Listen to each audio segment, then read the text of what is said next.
Bom dia, Fundação Casa, bom dia, Ensino Médio. A nossa aula hoje é de Filosofia. Habilidade da BNCC e do Currículo Paulista. Tema: Teoria do Estado, Socialismo, Anarquismo e Liberalismo. Habilidade: identificar e discutir problema do Estado brasileiro. O que fazer? Faça uma primeira leitura do trecho do texto que está ali embaixo. Leia o mesmo artigo novamente, agora grife as palavras que você não conhece. Procure no dicionário e anote o significado mais adequado das palavras que grifou.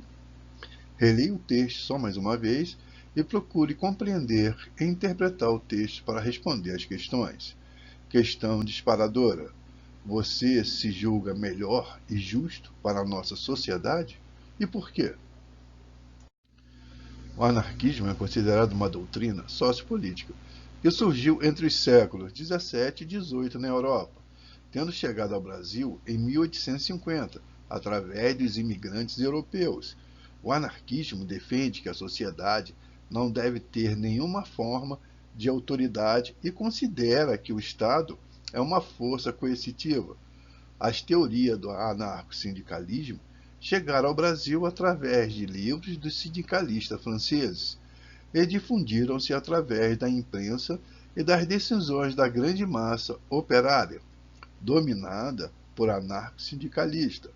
A colônia Sicília, dirigida entre 1890 e 1893 por italianos imigrantes em terras doadas por Dom Pedro II, no município de Palmeiras, Paraná, é considerada a principal colônia anarquista que existiu no Brasil. Durante a República Velha, a ideologia anarquista defendeu a organização sindical autônoma, a extinção do Estado, da Igreja e da propriedade privada. Se posicionaram contra a organização dos partidos políticos, divulgando suas ideias por meio de jornais, revistas, livros, panfletos e etc. A ação direta era pregada pelo chamado sindicalismo revolucionário. Esta ação direta consistia em greves, boicotes e sabotagem, e era considerada um meio para os trabalhadores adquirirem melhores condições de trabalho, indo contra o sistema capitalista.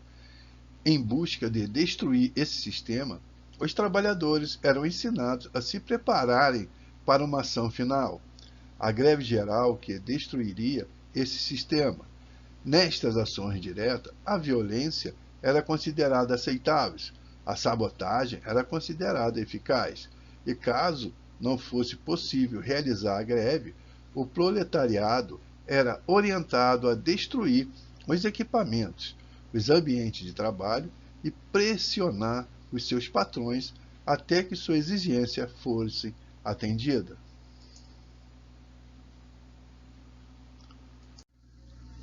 No final do século XIX e início do século XX, o movimento anarquista teve seu auge no Brasil. Era uma das tendências políticas majoritárias entre os movimentos operários, o que causou as grandes greves operárias de 1917 em São Paulo e de 1918 e 1919 no Rio de Janeiro. Nestes mesmos anos, foram criadas escolas para trabalhadores que eram comandadas segundo as ideias da doutrina. Em 1919, foi instituído o Partido Comunista Anarquista, que perdeu força alguns anos depois, em 1922, com a criação do Partido Comunista, que era integrado por ex-anarquistas. Até hoje, ainda existem alguns movimentos anarquistas no país, mas este não tem mais influência política como já tiveram um dia. Estou enviando para vocês duas questões. Essas questões se encontram no texto e a frase seguinte é a sua resposta.